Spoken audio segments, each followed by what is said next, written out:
आदाब नाजरीन, खैर मकदम है आपका। आप देख रहे हैं जी सलाम। मैं हूं इमरान खान और लेकर हाजिर हैं हम आज का मुद्दा। उत्तर प्रदेश में एसपी और बीएसपी यानी समाजवादी पार्टी और बसपा के इत्तेहाद के बाद अब बिहार में भी गठबंधन को लेकर यानी इत्तेहाद को लेकर सियासी सरगर्मियां तेज हैं। ऐसे में आरजेडी लीडर तेजस्वी यादव ने आज मायावती और अखिलेश यादव से मिलकर के इस इत्तेहाद को हिमायत देकर के बहुत कुछ साफ भी कर दिया है। बीएसपी सुप्रीमो के पैर छूते हुए तेजस्वी यादव की तस्वीरें खूब वायरल हो रही हैं। हालांकि तेजस्वी के मुताबिक वो मायावती को उनकी सालगिरह की एडवांस मुबारकबाद दे रहे थे, लेकिन उनकी हिमायत ने मायावती को समाजवादी पार्टी बीएसपी इत्तेहाद का एक लीडर तो जरूर तय कर दिया है। ऐसे में बिहार में भी क्या कांग्रेस से अलग होकर के वो इस इत्तेहाद के साथ हैं, ये बड़ा सवाल है। इस मुलाकात के क्या मायने हैं, साथ ही बीजेपी के लिए भी क्या बड़ी परेशानी ये बनने जा रहा है, इस पर हम बात करेंगे हमारे खास मेहमानों के साथ। तो अब हाथी पर है साइकिल और उस पर लटक गया है लालटेन। जिस तरह से तेजस्वी ने आज मायावती के पैर छुए, मुबारकबाद दी, इस इत्तेहाद को अजीम बताया, कहा कि बहुत बड़ा काम होने जा रहा है। और सवाल यह भी है कांग्रेस के लिए खास तौर से कि उत्तर प्रदेश की तर्ज पर कहीं वो बिहार से भी धकिया दिए जाएंगे कि इसी तरह से जिस तरह से ये लोग एक होने की कोशिश कर रहे हैं। यहां तो कांग्रेस कहीं दिखती ही नहीं है और कांग्रेस बेगानी शादी में अब्दुल्ला दीवानी हुई जाती है। चाहे वो उपचुनाव जब जीते थे इस गठबंधन के लोग, उस वक्त भी कांग्रेस के लोग पटाखे फोड़ रहे थे और अभी भी कांग्रेस मन ही मन बड़ी खुश हो रही है। अब उसके पीछे उसकी क्या हिकमत अमली चल रही है, रणनीति है, वो तो वही जाने। इस पर और बात करने के लिए हमारे साथ बहुत खास मेहमान है। आइए मैं उनका तारुफ आपसे करा दूं, क्योंकि आज की इस मुलाकात के बारे में बहुत से सवाल हैं। क्या ये इत्तेहाद अगर होता नहीं तो भी तेजस्वी कैसी तरह से मायावती जी को मुबारकबाद देने के लिए, उनके पैर छूने के लिए जाते, ये भी बड़ी बात है, देखने वाली बात है। चलिए इस पर हम बात करेंगे। मेरे साथ बहुत खास लोग हैं। अशोक ठाकुर जी, भारतीय जनता पार्टी के लीडर, हमारे साथ इस वक्त स्टूडियो में तशरीफ फरमाए। बहुत अच्छा बोलते हैं, एग्रेसिव बोलते हैं। अफजल अब्बास साहब जेडीयू के लीडर हैं, आज बहुत दिनों बाद हमारे साथ आए हैं। जेडीयू को लेकर के बहुत सारे सवाल उनसे करने हैं, क्योंकि यहां भी अगर कुछ इत्तेहाद होता है तो सीधा मुकाबला जेडीयू से है। ये भी भाजपा के साथ इत्तेहाद बनाकर बैठे हुए हैं। शकील अंसारी साहब कांग्रेस के लीडर हैं, बहुत सुलझे हुए और अपनी पार्टी का बहुत बेहतर तरीके से मौक़िफ़ रखते हैं। सर खैर मकदम है आपका। हमारे साथ रामदत्त त्रिपाठी साहब भी हैं, जो कि सीनियर सहाफ़ी के तौर पर इस वक्त स्टूडियो में तशरीफ फरमा है। मोहम्मद असद खान साहब को भी अपने साथ जोड़ूंगा, जो कि जनरल सेक्रेटरी हैं समाजवादी पार्टी के। आइए आगाज करते हैं और शुरुआत करते हैं। सबसे पहले 2 मिनट में अपनी बात आप लोगों को रखनी है, जैसा कि इस प्रोग्राम का तरीकाकार है। तो आज जो तेजस्वी की मुलाकात हुई है मायावती से, अखिलेश यादव के से, और उसके बाद उनके जो बयान आए हैं, उस पर आप लोगों की सबसे पहले प्रतिक्रिया, आप लोगों के कमेंट। सबसे पहले रुक करूंगा भारतीय जनता पार्टी का। अशोक जी क्या कहेंगे? देखिए साहब, ये विरोधाभासों से भरा हुआ गठबंधन है और अपने अस्तित्व की लड़ाई लड़ रहे हैं। स्वार्थ और सत्ता और स्वार्थ और मजबूरी। मैं समझता हूं जो लोग कल तक मायावती की, अगर हम कुछ दिन पहले की स्टेटमेंट उठाकर देखें तो जिस तरह खनन घोटाले को लेकर वो अखिलेश यादव के ऊपर जिस तरह से उन्होंने धरने दिए थे, आरोप लगाए थे और कहा था कि मेरी सरकार आएगी तो जेल में डाल देंगे। इसी प्रकार मुलायम सिंह यादव के समय में जिस तरह से सब बातें हुई। और सबसे बड़ी बात यह है कि दोनों ही जो पार्टियां हैं वो दोनों ही पीठ में छुरा घोंपने वाली पार्टियां हैं। मायावती के साथ सत्ता बनाई सपा ने और फिर मायावती की पीठ में छुरा घोंपा, बसपा की पीठ में छुरा घोंपा और उस समय उनकी हत्या की साजिश रची, उनकी इज्जत को तार तार किया। वो समाजवादी पार्टी ने किया। अब उनको जब याद नहीं करे तो आप लोग क्यों याद? सुन लीजिए। और जब उसी मायावती, जिसको, उस दलित की बेटी को, जिसको भारतीय जनता पार्टी ने बिना, उसमें लाचार थी, उसमें मजबूर थी, उसके बावजूद हमने उसको सम्मान देते हुए, देश के दलितों का सम्मान देते हुए हमने उसको मुख्यमंत्री बनाया। उसने उसी पार्टी की पीठ में छुरा घोंपा।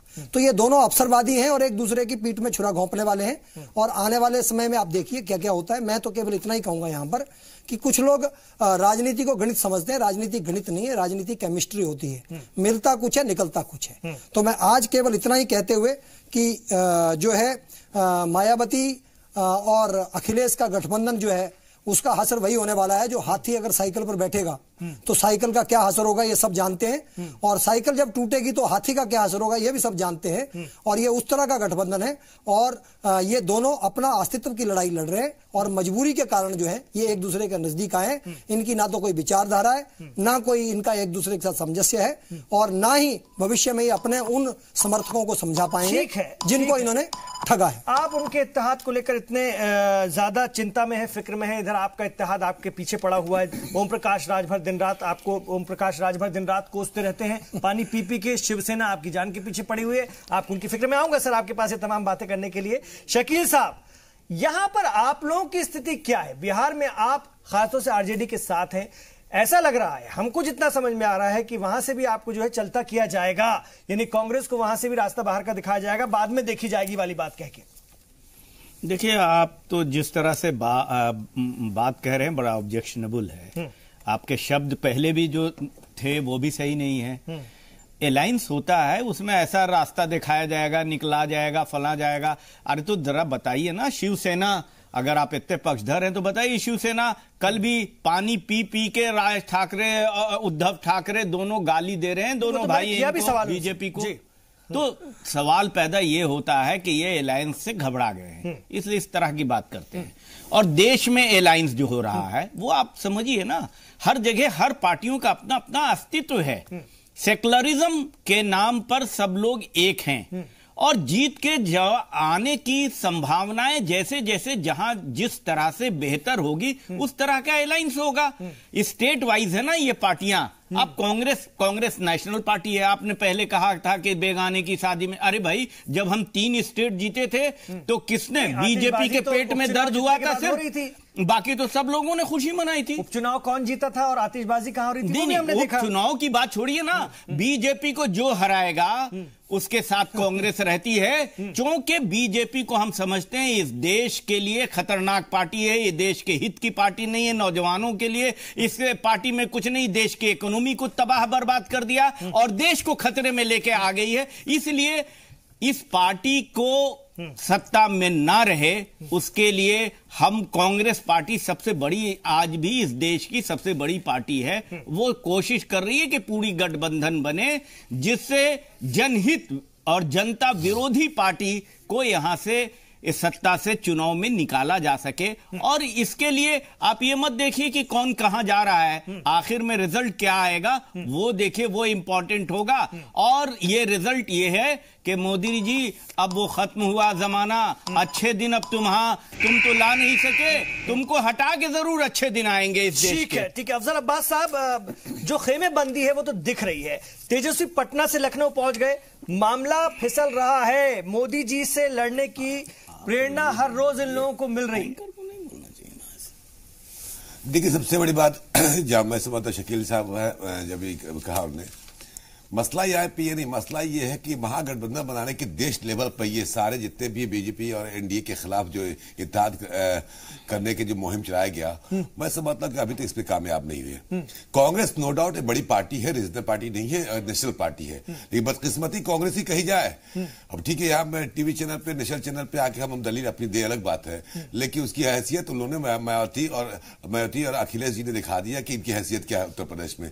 तो ऐसा लगता है कि बस ये रीजनल पार्टी अभी इत्तेहाद भी नहीं कर रही है, फिर अगर इसके बाद इलेक्शन रिजल्ट आने के बाद से इतना घमासान होगा कि कौन पीएम का दावेदार होगा। वो आप छोड़िए ना, मैं कह रहा हूं, तो ये तो अपने आप में गठबंधन बिल्कुल कभी कभी जो अक्सर जो प्रधानमंत्री करी मजबूर गठबंधन है, मुझे तो वही लग रहा है कि ये एनडीए के खिलाफ मुत्तहिद होने की कोशिश कर रहे हैं, लेकिन इतना ज्यादा आपस में लोग कॉन्ट्राडिक्ट है और विरोधाभास है। आपको खुश होना चाहिए। नहीं, मैं तो खुश हूं, मैं तो कह रहा हूं, दुखी मत होइए। आप बोले कि हरा देंगे, मुमकिन नजर नहीं आ रहा। आप देखिए उत्तर प्रदेश की वही हालत आपका है। फिर आप देखिए, एक और बात है कि आप इत्तेहाद की बात कर रहे हैं और आपके कैबिनेट में राजभर जी हैं। इस सेगमेंट में पूरी बात 2 मिनट का शायद समय पूरा भी आपका तो मुझे कहना है कि आप अलायंस की बात करें तो दिल दरिया करके करते हैं तो लगता है कि आज होता भी, लेकिन मुझे लगता नहीं, ये सिर्फ दिखाया अपने एग्जिस्टेंस के लिए।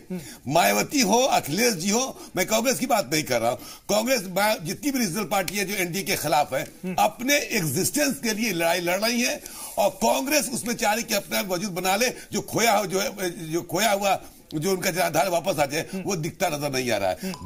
बिहार हो, उत्तर प्रदेश हो या नेशनल पैमाने पे, ये एनडीए हर हालत में सरकार बनाने जा रही है और नरेंद्र मोदी की नेतृत्व में सरकार बनेगी। नहीं, आप जो कांग्रेस को कह रहे हैं ना कि कांग्रेस, लेकिन इसी मुल्क में देवेगौड़ा वजीर आजम बने हैं कांग्रेस के सपोर्ट से, इसी मुल्क में गुजरात साहब वजीर आजम बने हैं, ये भी इस मुल्क ने देखा है, तो कुछ भी हो सकता है। देखिए ठीक है, मैं आऊंगा सर, और बात करूंगा आपसे, और बात करूंगा सर, आपसे बात और करूंगा। अभी ग्रैंड अलायंस की बात आ रही है, नजर नहीं आ रहा है, ये हताश है लोग जी। ठीक है, तो आपका अलायंस तो क्लियर कीजिए ना, शिवसेना को मनाइए, ठीक है, शिवसेना को मनाइए, कुशवाहा आपको छोड़ के निकल गए। हम जेडीयू पार्टी है जो 3 आदमी है, 3 ठीक है, बाजी आऊंगा, आपके पास भी आऊंगा, बिहार में अपने दम मजबूती से लड़ेगी, नेता मांग लड़ रही है, उसकी दिक्कत क्या है? तो बीजेपी को पहले पीछे बनाइए ना। वहां कैसे देखते हैं तेजस्वी यादव की आज की इस मुलाकात को, इसके क्या मायने निकाले जाए?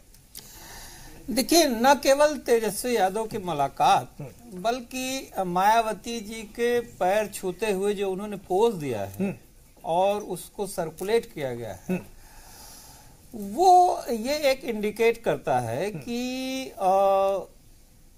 अंदर से दबाव है। देखिए, इसको हम लोग केवल ये कहना कि राजनीतिक दलों का स्वार्थ है, वो तो सर्वाइवल तो है ही है, ठीक है, उसमें कोई गलत नहीं।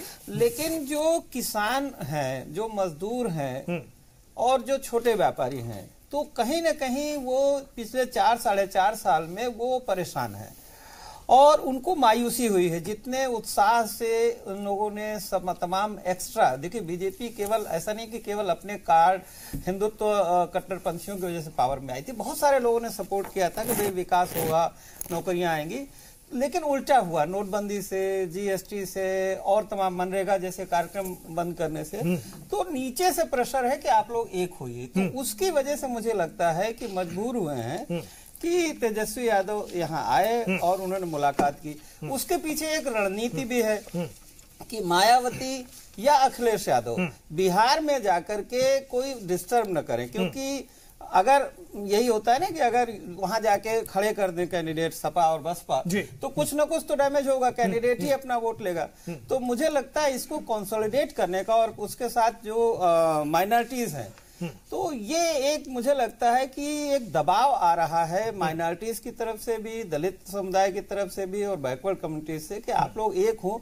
क्योंकि देखिए, इस देश में 2 या मोटे तौर पर 3 ऑपरेटिंग सिस्टम है। एक ऑपरेटिंग सिस्टम है मध्य मार्गी कांग्रेस का, वो रहे न रहे, लेकिन वो एक पॉलिटिकल ऑपरेटिंग सिस्टम है कि सबको साथ लेके चलिए। एक बीजेपी का है जो अपने शुरुआत से ही हिंदुत्व को प्रधान मानते हैं, उनका कहना है कि मुस्लिम सेकेंड रेट है। और तीसरा ऑपरेटिंग सिस्टम है जो डॉक्टर लोहिया ने किया कि ये पिछड़ी जातियों का। तो मुझे लगता है कि ये पिछड़ी जातियां, लोअर कास्ट और फिलहाल कांग्रेस देर सवेर ये चुनाव के बाद एक होंगी। अभी ये प्री पोल अलायंस है, बाद में एक पोल के बाद फिर एक अलायंस और होगा। ठीक है, चलिए, ये तो बात निकलकर सामने आ रही है जिस तरह से लोग कह रहे हैं कि हम सब लोग सैक्रिफाइस करने को तैयार है। कांग्रेस ने भी कहा कि हम एक कदम पीछे रख लेंगे, अखिलेश यादव ने भी कहा हम एक कदम पीछे रख लेंगे। तो शकील साहब, क्या अगर कोई इत्तेहाद बड़ा होने जा रहा है या किसी भी सूरत का इत्तेहाद बनता है, जैसे अब इन लोगों ने बना लिया, तो कहीं ना कहीं मायावती एक बड़ी लीडर के तौर पर उभर रही है, क्या वो पीएम का चेहरा होंगी या वो बन सकती हैं पीएम? आपको क्या लगता है? ये तो कुछ तो बताइए, या फिर कांग्रेस है? फिर देखिए, पीएम का चेहरा कौन होगा ये सभी पार्टियों ने डिक्लेयर बता चुकी है, जो सेकुलर अलायंस की पार्टियां हैं। इवन के मायावती जी से खुद पूछ लीजिए कि वो क्या कह रही हैं। सवाल पैदा होता है कि पहले ये गठबंधन, उनकी पार्टी ने तो सर बाकायदा प्रस्ताव पारित करके कह दिया कि पीएम मायावती होंगी, उनकी पार्टी ने। ठीक है, तो उनकी पार्टी ने, भाई गठबंधन जब होता है, उनकी पार्टी अगर पूरी सीट भी जीत जाए तो क्या प्रधानमंत्री बन सकते हैं? प्रधानमंत्री उनकी पार्टी तो बना नहीं सकती है। अखिलेश जी भी सारी सीटें जीत जाए तो भी नहीं प्रधानमंत्री बना सकते हैं। प्रधानमंत्री गठबंधन बनाएगा। तो गठबंधन का जो जीतने के बाद जो उसूल होता है, उस उसूल के मुताबिक प्रधानमंत्री का चयन किया जाएगा। ये कोई तो बहुत शायद बड़ा यही मसला उनको नहीं शुबा है। यही शुबा है, इसलिए उन्होंने कांग्रेस को ना उत्तर प्रदेश में ज्यादा सीटें देने की मतलब बात ही नहीं की। दो नहीं, वो सीट की बात छोड़िए ना, हम ये बात मत कहिए ना कि सीट कौन, सीट एडजस्टमेंट होता है, पॉलिटिकल पार्टी का अपना एग्जिस्टेंस होता है। पहली नहीं दिया, कोई मांग रहा था कि दिया नहीं, उन्होंने आपको नहीं कोई दिया नहीं, लिया नहीं। कांग्रेस अपनी पार्टी है और पार्टी जो है अपने गठबंधन, अभी वो लोग लड़ रहे हैं, कर रहे हैं। हर स्टेट की अलग अलग सिचुएशन है और बीजेपी को बोलने की इसमें कोई है नहीं। अपने गठबंधन से बचा तो पा नहीं रहे हैं।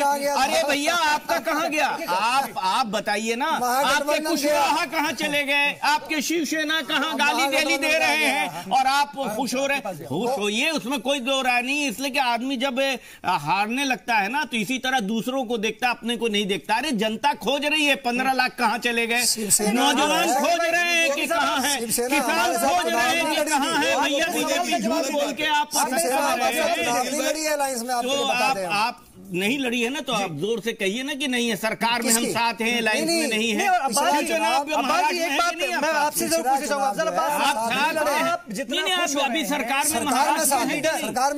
अपनी बात कीजिए ना, तो हम किसे इनमें सब पार्टियों से हम अलायंस लड़ चुके नहीं है। उत्तर प्रदेश में भी हम अलग लड़े थे, फिर लास्ट इलेक्शन भी अलग लड़े थे। आप तो सरेंडर है पहले से। देखिए नीतीश कुमार जी ने कभी कहा ख्वाहिश जाहिर की कि मैं देश का प्रधानमंत्री बनने की ख्वाहिश, बड़ी चर्चा रहती थी। देखिए मीडिया में चर्चा, आपने चर्चा की, अलग बात है। हम अब उससे पहले कहा कि मेरी छोटी पार्टी है, स्टेट ये और बात संगठन नेशनल पैमाने पे है, लेकिन मेनली हम लोग बिहार से जान जाते हैं। और ऐसा नहीं कि बिहार में 40 सीट में 40 सीट हम जीतने नहीं जा रहे। 40 और 15, 20, 25 सीट जीतने के बाद भी हम कोई देश के प्रधानमंत्री ख्वाब देखना उचित नहीं लगता है। नीतीश कुमार ने कभी भी नहीं कहा कि हम देश के प्रधानमंत्री के कैंडिडेट के तौर पर देखे जा रहे हैं, लोग देखे मुझे। लेकिन मेरा ये मानना जो मैं कह रहा हूं कि शकील साहब जो कह रहे हैं कि अगर 2 सीट छोड़ दिया कांग्रेस, ठीक है पूरा गठबंधन से भाग गया, जो भी गिरबान से पब्लिक के जो वादे के पूछेगी, लेकिन आप जो अलायंस आज भी उम्मीद लगा के बैठे हुए हैं कि उत्तर प्रदेश में जो बयानात अखबारों में भी आ रहे हैं, जो मीडिया में आ रहा है, सोशल मीडिया के जरिए आपके नेता भी कर रहे हैं, मेरे नेता तो कह रहे हैं हम 80 सीट पर लड़ेंगे। अभी राहुल गांधी का आज कर रहे हैं, तो ये कहीं ना कहीं, अरे हर जगह आप अपनी बात कीजिए ना। आपका क्या हुआ था पिछले इलेक्शन में, आप किनके साथ थे, क्या आप मोदी जी के बारे में बोल रहे थे, आज क्या है, आपने बोलिए, आप अपनी बात कीजिए। आप हमारी चिंता में क्यों दुबले हो रहे हैं? आप गड़बड़ हो जाइए, मोटे हो जाइए, आप अपनी चिंता कीजिए। ये बीजेपी आपको खा जाएगी, आपकी पोजीशन बड़ी खराब हो गई है।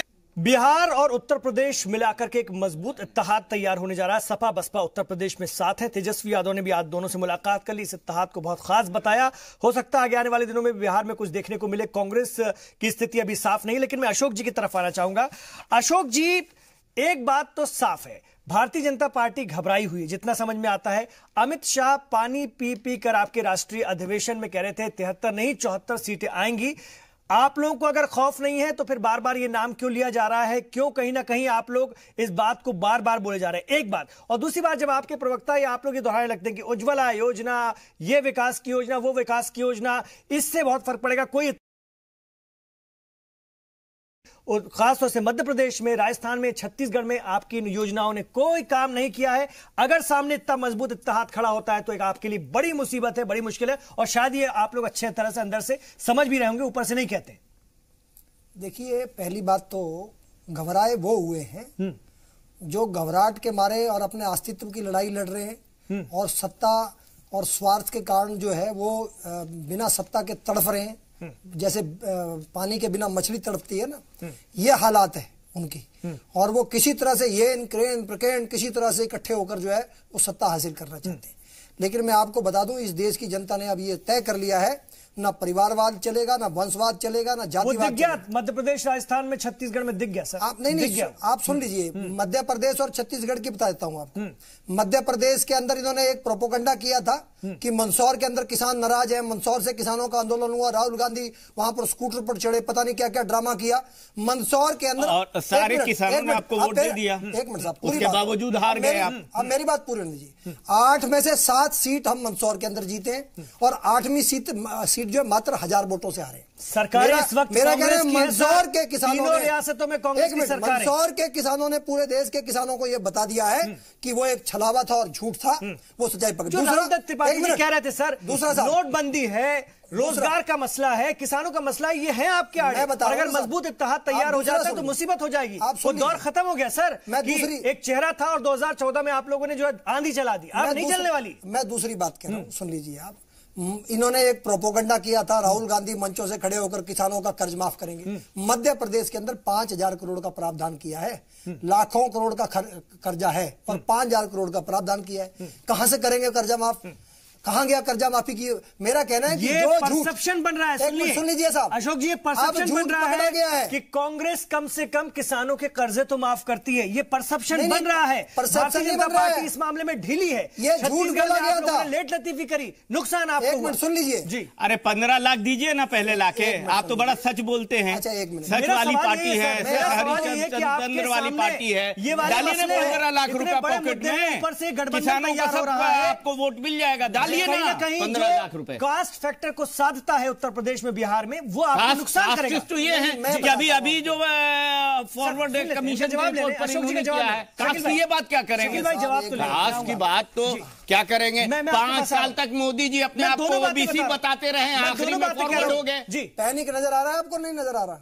पैनिक नजर आ रहा है कि नहीं नजर आ रहा? किस पर? किसके? कांग्रेस में। नहीं, आपका आप में कितना पैनिक है ये तो बताइए। मेरा सवाल का तो जवाब दीजिए। हाँ, मैं आपके सवाल का जवाब दे रहा हूँ। दूसरी, आपने विकास की बात करी थी, मैं आपको बता देता हूँ, इस देश के इतिहास में पहली बार एक ऐसी सरकार आई है, 22 करोड़ लोग जो लाभान्वित हुए। आप नाम और पता और गांव उसके साथ आप देख सकते हैं उनको। हमारी योजनाएं आज गांव तक पहुंची हैं, गरीब को घर मिला है। इनकी समस्या क्या है कि 22 करोड़ लोगों में से अधिकतर जो हैं या तो मुसलमान हैं या दलित हैं जिनको लाभ हुआ है। इनका वोट बैंक खिसक चुका है। इनकी मायावती की जो जातिवादी राजनीति है और जिस तरह दलितों को इन्होंने खरीदा बेचा और जिस तरह दलितों रह गए झुग्गी में और खुद पहुंच गई महल में, तो अब उन सब सच्चाइयों को लोग जान चुके हैं और दलित अब बरगलाने वाले नहीं है। मुसलमानों को इन्होंने खूब बहकाया।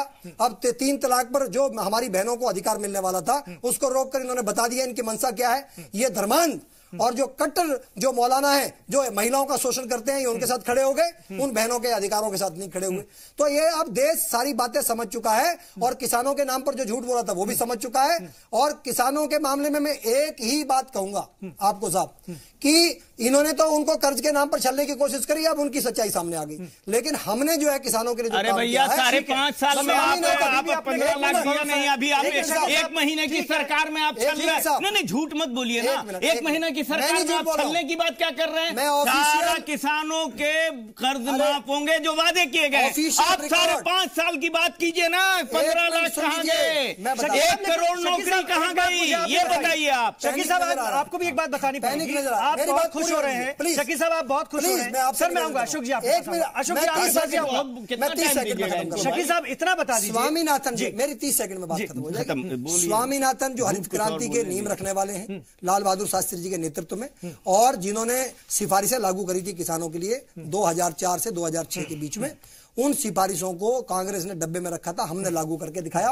आज वही स्वामीनाथन ने सार्वजनिक रूप से इस बात की तारीफ करी है मोदी सरकार की कि उन्होंने किसानों के लिए काम किया, जिसको किसानों का मसीहा माना जाता है। ये उसकी स्टेटमेंट है, ऑफिशियल स्टेटमेंट है। लेकिन मेरे सवाल का जवाब मोदी सरकार ने किसानों के लिए अभूतपूर्व काम किया है। हम ये नहीं कहते किसानी समस्या हल हो गई, एक दूसरे लेकिन हम उस दिशा में हैं और 2022 तक हम किसानों को जो है दुगनी आय के साथ आज भी वो मुकदमे चल रहे हैं। वो जब अपनी जान पर बनाई तो एक हो रही है, तो उसमें आप लोग बेजा खुश होते हैं। देखिए इसमें शकील साहब समझ गए होंगे, आप इशारा समझ गए होंगे। आप मैं कह रहा हूं जो सियासी जमातें एक दूसरे को जान से मारने की धमकी देने के एक दूसरे के खिलाफ मुकदमे लड़ रही हैं, आज भी वो मुकदमे चल रहे हैं उत्तर प्रदेश में, वो जब एक हो जाती है क्योंकि उनकी जान पर बनाई है, तब आप बड़े खुश होते हैं। आपको बड़ी तसल्ली मिलती है कि अब जो है इख्तिदार हमारे पास किसी ना किसी तरह से आ जाएगा। तो इतना भी तो मतदाता बेवकूफ नहीं है ना सर, सब समझते हैं। मतदाता तो सबसे अक्लमंद है इस देश में, डेमोक्रेसी बहुत स्थापित है और हमें भी नहीं खुश होना चाहिए, इन्हें भी नहीं खुश होना चाहिए, लेकिन जनता सब जानती है। सवाल पैदा होता है कि पुरानी बातों का आप तस्करा कर रहे हैं। अरे भाई, इस देश के अंदर ऐसे लाखों लाख केसेस बाप और बेटे के बीच चलते हैं, भाई और बहन के बीच चलते हैं इनके, लेकिन जब समझदारी आ जाती है कोर्ट से केस उठ जाते हैं, यूनिटी। दूसरे, आप ऐसी बात बोल रहे हैं कि हिंदुस्तान की पॉलिटिक्स में ये पहला अलायंस हो गया है। अरे आप बिहार ही में आ जाइए ना। नीतीश कुमार जी कितना पानी पी पी के उतनी गाली हम बीजेपी को नहीं दे सकते हैं जितना उन्होंने दी। उसके बाद सत्ता बनने के बाद चले गए, जहां जाना था वहां चले गए। उससे इसलिए हिंदुस्तान में जो अभी जो सिचुएशन है, वो सिचुएशन में ये छोटी पार्टियां, जो पहले नेशनल पार्टी और छोटी पार्टियां अलग अलग रोल में हैं। सवाल है कि कांग्रेस पार्टी एक आइडियोलॉजिकल पार्टी है, हम बीजेपी को भी एक आइडियोलॉजिकल पार्टी मानते हैं। उनके आइडियोलॉजी से हम सहमत नहीं है, उनके आइडियोलॉजी को हम समझते हैं देश हित में नहीं है। तो हमारी आइडियोलॉजी के मुताबिक हमारे साथ लोग आते हैं, इनके आइडियोलॉजी के मुताबिक इनके साथ जाते हैं। और कुछ लोग ऐसे हैं जो सत्ता के लिए भी मेरे साथ भी आते हैं, इनके साथ भी जाते हैं कभी कभी। तो ये सब चुनाव के पहले, क्योंकि आज जो देश की स्थिति है, नोटबंदी के बाद, जीएसटी लगने के बाद, आम जो मिडिल क्लास है वो सबसे ज्यादा परेशान है।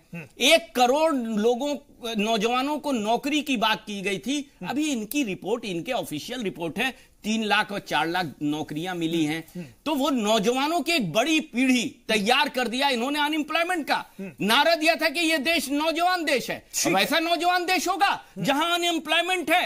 आपने अभी न्यूज पढ़ा होगा, अभी उत्तर प्रदेश में 4 ग्रेड की नौकरी के लिए पीएचडी और इंजीनियर ने एप्लीकेशन दिया। क्या हाल कर दिया इन्होंने। तो 1 करोड़ नौकरी कहां चली गई। अभी तिलपुल तलाक की बात कर रहे हैं। इस देश में, उत्तर प्रदेश में महिलाओं के साथ रेप की संख्याएं बढ़ी हैं। अभी आप विभाजक, आपको महिलाओं की चिंता नहीं है, मुस्लिम महिलाओं की सबसे ज्यादा चिंता है। लेकिन मुसलमानों को, अभी हमारे भाई ने कहा कि क्या मुसलमानों के साथ है, अशोक जी ने अभी कहा था, अभी जो जर्नलिस्ट हमारे सीनियर बैठे हैं कि मुसलमानों के साथ क्या बिहेवियर इनका है। तो ये सवाल है कि इनका चेहरा साफ हो रहा है। ठीक है, और ये जब चेहरा साफ हो रहा है तो बुरा हाल करके जवाब दीजिए शकील साहब। एक बात, शकील साहब के सवाल का जवाब पार्टनर पर भी भरोसा कीजिए, वो भी जवाब ठीक है सर। सुन लेते एक एक करके। शकील साहब तंज किया बिल्कुल, जो है हाथ के अंदर को आरसी किया, पढ़े लिखे को जो बात जो घटनाएं घटी उससे इनकार नहीं किया। तो चूंकि विजुअल है और जग जाहिर है। लेकिन मैं एक सवाल इससे पूछ, शकील साहब आप बड़ी मुसलमानों के हमदर्द बन रहे हैं, हम हैं, अपने आप कहते हैं कि हम ही मुसलमानों के हमदर्द नहीं है, देश की जनता के हमदर्द। आप ये बताइए 10 साल के रिजीम में 3 ऐसे बिल लाए गए आपके यहाँ, आपके, और आपने ही कमीशन बैठाया, आप ही के दौर में आया वो सचिव कमेटी, रंगनाथ मिश्रा कमीशन भी आया और उसको 10% 15% रिजर्वेशन की बात आई। आपकी 10 साल हुकूमत थी, आपने कुछ नहीं किया। आप एंटी टेररिस्ट बिल लाए, उस पर आपने काम नहीं किया। आप फिर कहते हैं कि मुसलमानों के हमदर्द है। तो मैं समझता हूँ कि ठिकिया राजिद करना, राजिद तो मुसलमानों के हमदर्द नहीं, आप जो आप हमदर्दी है तो आप बोलिए ना। हम तो इस देश के सभी सिटीजन के प्रति हमारी हमदर्दी है और सबके को लेके चलते हैं, चाहे वो हिंदू, जेडीयू भी साफ कह रहा है, जेडीयू भी साफ कह रहा है मुसलमानों का हमदर्द नहीं है। जेडीयू मुसलमानों का हमदर्द नहीं है। नहीं, ये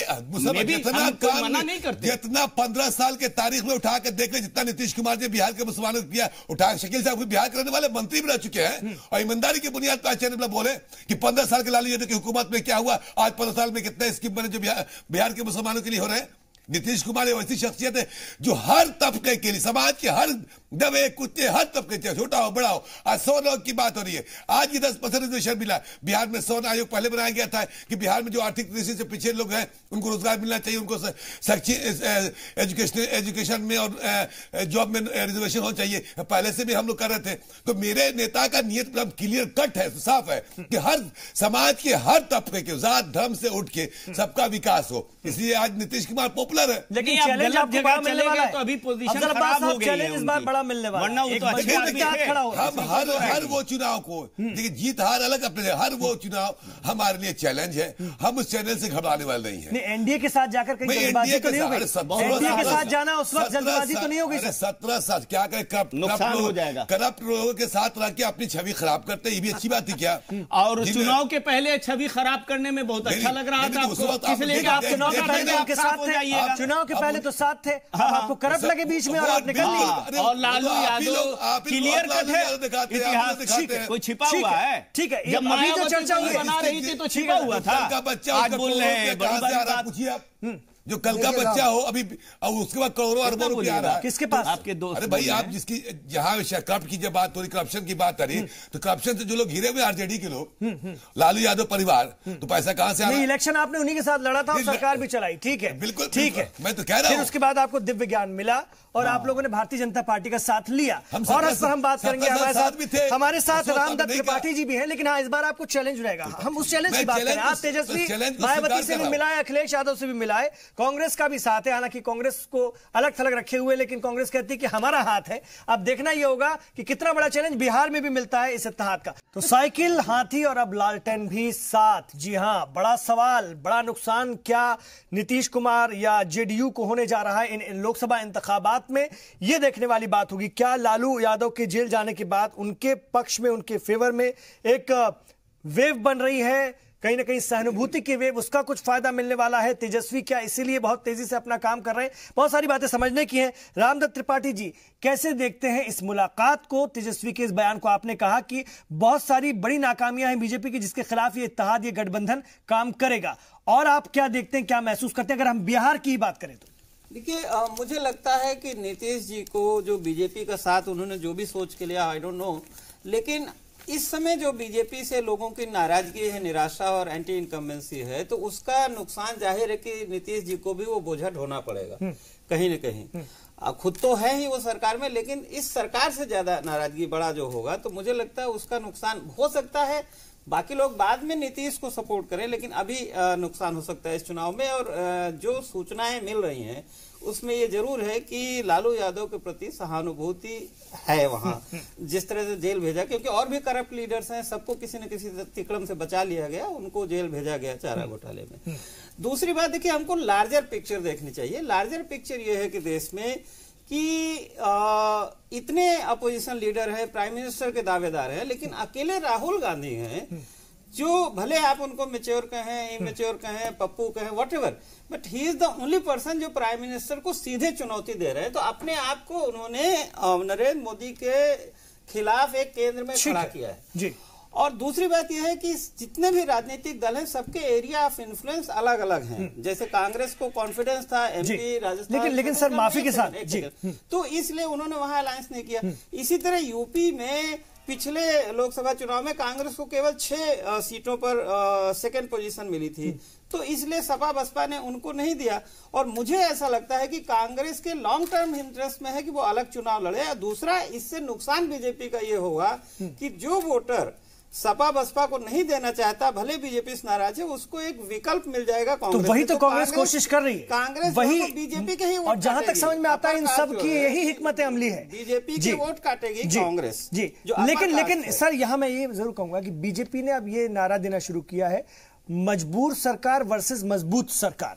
तो जो मायावती भी कह चुकी कि हमें सेंट्रल में एक मजबूर सरकार चाहिए, उस बात को लेकर के बीजेपी हवा बनाने की कोशिश। जो आनंद फानन में 98% सवर्णों को, जिनके लिए 50% सीटें रिजर्व थी, उनको आनंद फानन 10% रिजर्वेशन जो लागू किया है, तो वो यही पैनिक है कि उनको डर है कि जो अपर कास्ट हमारा नाराज होकर कहीं कांग्रेस की तरफ न चला जाए, क्योंकि जाहिर है वो मायावती में नहीं जाएगा, मुलायम में नहीं जाएगा। अशोक जी ठीक है, अशोक जी जो बात रामदत्त जी कह रहे हैं बहुत अहम बात है। कांग्रेस की भी अपनी हिकमत अमली है, वो ऊपर से जरूर दिखा रही है या बाकी उसको दिखा रहे हैं कि अलग थलग रखा, वो सब जगह अकेले अलग लड़ेगी और है तो इन्हीं के साथ, और जो विकल्प देगी, मुतबादिल देगी, जो वोट बीजेपी को जाता है वो उनको लिए एक विकल्प बनेगी और बाद में सब एक होने है। ये कहीं ना कहीं आपको, और यही बात है, मैं सोशल मीडिया पर भी ये बात चल रही थी कि बीजेपी की दिक्कत तो यह है कि इस इत्तेहाद ने, सपा बसपा ने अपने साथ कांग्रेस को क्यों नहीं रखा, क्योंकि अगर कांग्रेस साथ अकेली लड़ती है तो बीजेपी को और नुकसान।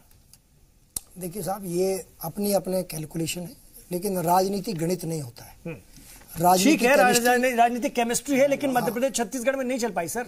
नहीं कोई बात नहीं, हम उसको इनकार नहीं कर रहे हैं। मध्य प्रदेश में तो हमने ज्यादा वोट लिए हैं, ठीक है, सीट हमारी कम आई है, और मध्य प्रदेश की अब मैं बात नहीं करता। राजस्थान में भी आप ही लोग हमारे को कह रहे थे 20-25 सीटों पर आएंगे, लेकिन हमारी सीटें जो है वहां पर जिस तरह से आई हैं, और हम मार्जिनली कुछ सीटें हार गए, नहीं तो हम वहां भी सरकार बनाने वाले थे।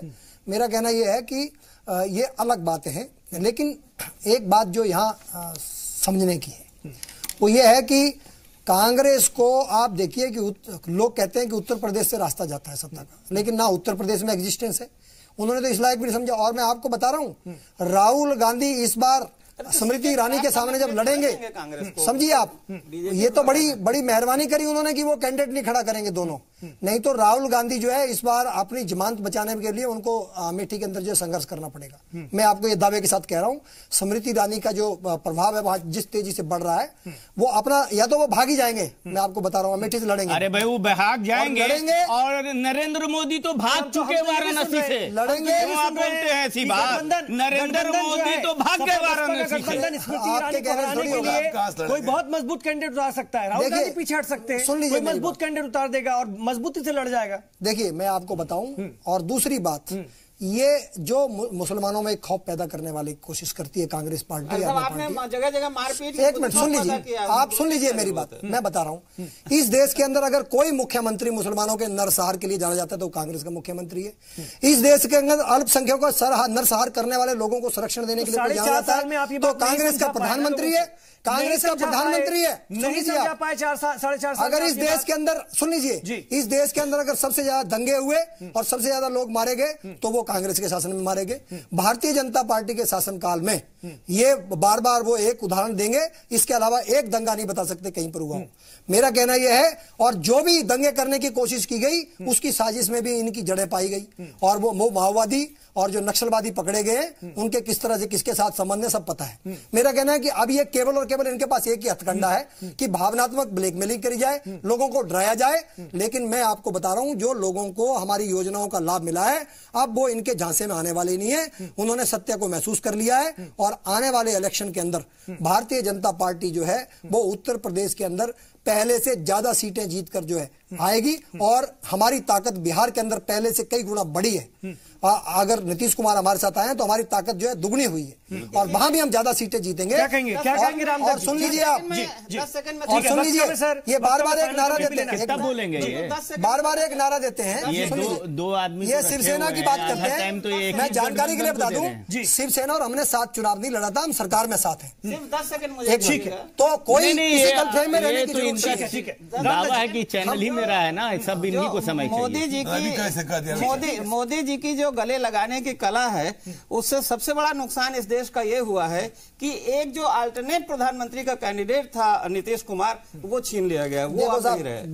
गले लगाने से, गले पड़ने से गले लगाना ज्यादा अच्छा है। गले पड़ने से खत्म कर दिया उनके, गले पड़ने से गले लगाना ज्यादा अच्छा है। वही सवाल मैंने किया था अफजल अब्बास साहब से, तो वो टाल गए, घुमा दिया। नहीं, वही सवाल था। देखिए आज जो अल्टरनेट प्राइम मिनिस्टर, वही सवाल कहा जाता था कि नीतीश कुमार में टैलेंट है कि वो देश के प्रधानमंत्री, जेडीयू के लोग ये बात कहते थे, क्षमता है, मैं मान रहा हूँ। खत्म कर दिया। आज तो कोई बोलता नहीं है। अफजल अब्बास साहब बोल नहीं सकते, अफजल अब्बास साहब बोले ना कि एनडीए से कभी नीतीश कुमार भी हो सकते हैं। मैं बोल रहा हूँ नीतीश कुमार जी, कांग्रेस पीछे हटने को तैयार है नीतीश कुमार जी के क्षमता है, वो देश के प्रधानमंत्री की बनने की काबिलियत है। तो एनडीए के साथ आकर गलत कर गए ना। हमारी रीजनल पार्टी है, इसलिए मैं इतना लंबा ख्वाब नहीं दे सकता। मोदी ने, अरे कम से कम मायावती और अखिलेश ये ख्वाब तो देख रहे हैं, कांग्रेस के रहते हुए भी देख रहे हैं। वो अपनी सीट बचाने के लिए लड़ रहे हैं। नहीं, हिकमत अमली भी बना रहे हैं। नीतीश कुमार 50 सीटों की साझेदारी है, 50 सीटों की साझेदारी है। अगर 50 सीटें उत्तर प्रदेश से आ गई तो क्यों नहीं बन सकता? इस देश में देवेगौड़ा बने हैं, गुजरात साहब बने हैं। आप देखना गुना नहीं, ख्वाब देखे। कांग्रेस ने बनवाया, हालांकि गिरा दिया, बनवाया है, लेकिन देवेगौड़ा हो सकते थे, लेकिन मोदी जी ने उनको खत्म कर दिया। बिल्कुल सही बात है, बिल्कुल सही बात है। अफजल साहब नहीं बोल रहे हैं, वो उनकी सियासी मजबूरी है, लेकिन ये सच है। मेरे सवाल को नहीं जवाब दे पा रहे। नीतीश कुमार का नाम गायब हो गया पीएम के लिए, एकदम गायब हो गया। मोदी साहब के आभा मंडल में कहां नीतीश कुमार दिखेंगे? वो एनडीए का हिस्सा है। ठीक है सर, अब मैं 30 सेकंड कमेंट लूंगा आप लोगों से, इसके बाद इस प्रोग्राम को खत्म करेंगे, बातचीत को खत्म करेंगे। फाइनल कमेंट इसको हम कहते हैं। चलिए आगाज करते हैं शकील साहब से, सीनियर है। देखिए, बीजेपी घबरा गई है, क्योंकि ये पूरे 5 साल अभी थोड़े बाकी हैं। इन्होंने धोखाधड़ी किया है इस देश के साथ, देश के नौजवानों के भविष्य के साथ और किसानों के साथ, मध्यम वर्गीय जो लोग कारोबारी थे उनके साथ। तो इनकी तो हालत खराब है। अब ये अपने घर को तो देखते नहीं है, दूसरे की तरफ ताक रहे हैं। अपने घर में देखें कि इनके अलायंस पार्टनर का बुरा हाल है, सब गालियां दे रहे हैं, छोड़ छोड़ के भाग रहे हैं, और यहाँ तो अलायंस बढ़ रहा है, बन रहा है, मजबूत हो रहा है। देखिए साहब, मैं आपको बता दूं, अब झूठ की जो राजनीति है वो नहीं चलेगी, और लगातार जिस बेशर्मी और निर्लजता के साथ एक पार्टी का अध्यक्ष जिस तरह से देश के अंदर झूठ बोल रहा है, वो अपने आप में बहुत चिंताजनक है। आज मैं केवल इतना ही कहूंगा कि भविष्य की राजनीति जो है वो भारतीय जनता पार्टी की राजनीति है। अब ना परिवारवाद चलेगा, ना वंशवाद चलेगा, ना जातिवाद चलेगा, ना ही नक्सलवाद चलेगा, ना आतंकवाद चलेगा। अब केवल और केवल इस देश के अंदर राष्ट्रवाद चलेगा, और वो नरेंद्र मोदी जी के नेतृत्व में चलेगा। ठीक है, अफजल अब्बास साहब। 2019 गठबंधन, एनडीए का महागठबंधन जो है वो जीतेगी, सरकार बनाएगी, और जितने भी लोग अपोजिशन में जो गैर एनडीए के लोग हैं जो महागठबंधन बनाना चाहते हैं, मैं समझता हूं कि ये मसनवी है। और मुझे ऐसा लगता है कि ये अपने अपने वजूद के लिए, अपने एग्जिस्टेंस के लिए कर रहे हैं। और उसके बाद थोड़ा बहुत सीट भी अगर आ जाते जीतने के बाद, तो देखिए कि आपस में इतने खलफशार पैदा होंगे कि इतने नहीं इनके दावेदार है कि हम प्रधानमंत्री, ये बिखर जाएगा। वक्ती तौर पे ये अपने आप को गठबंधन दिखाए, वरना कांग्रेस इसी बड़ी पार्टी को इन लोगों ने छोड़ दिया, इसका हिसाब जाहिर होता है किसी अपने मुफाद के लिए ये गठबंधन है। रामदत्त त्रिपाठी जी। देखिए, मैं ये कहूंगा कि 2014 के पहले मोदी जिस तरह से उभरे थे, तो बहुत लोगों को उम्मीदें थी, न केवल हिंदुत्ववादी लोगों को बल्कि पिछड़े और गरीब और दलित लोगों को भी। लेकिन उन्होंने निराश किया है, और इतना निराश किया है कि आज विश्व हिंदू परिषद के लोग भी खुलेआम आलोचना कर रहे हैं, और बाकी जो गरीब, पिछड़े और किसान है वो तो निराश और मायूस है ही। तो और वो छोड़ के जा रहे हैं। देखिए, अपना दल कह रहा है हम छोड़ के जा रहे हैं, उपेंद्र कुशवाहा चले गए, राजभर गाली दे रहे हैं खुलेआम। भ्रष्टाचारी और अफसरवादी निराश है कि गाड़ी ढलान पे है बीजेपी की। लगातार बिल्कुल एक बड़ी हिकमत नरेंद्र मोदी जी का ग्राफ बढ़ रहा है, मुझे लगता है कि और जो स्वार्थी और भ्रष्टाचारी लोग इस बात को लेकर रणनीति बना भी रहे होंगे। देखना ही होगा कि इस इत्तेहाद से, ठीक है सर, इस इत्तेहाद से कैसे बीजेपी अपने आप को मजबूती के साथ निपटती है, ये देखना होगा। उत्तर प्रदेश में कैसे मायावती और अखिलेश के गठबंधन से मुकाबला होता है, जिसमें अब बिहार में तेजस्वी भी साथ आते नजर आते हैं, और कांग्रेस का क्या हाल होता है, या उसकी जो हिकमत अमली है कि अलग से लड़ो और उसके बाद में सब एक हो जाओ, बीजेपी के लिए विकल्प बनो, बीजेपी के को कहीं ना कहीं विकल्प बन के उसके वोट खींच लो। बहुत बड़ी हिकमत अमली है, देखना होगा कि बीजेपी इन तमाम रणनीतियों से कैसे निपट पाती। बहुत बहुत शुक्रिया आप लोगों का इस चर्चा में हिस्सा लेने के लिए, भाग लेने के लिए, और आप तमाम लोगों का इस चर्चा को देखने के लिए। आप रहिए जी सलाम के साथ।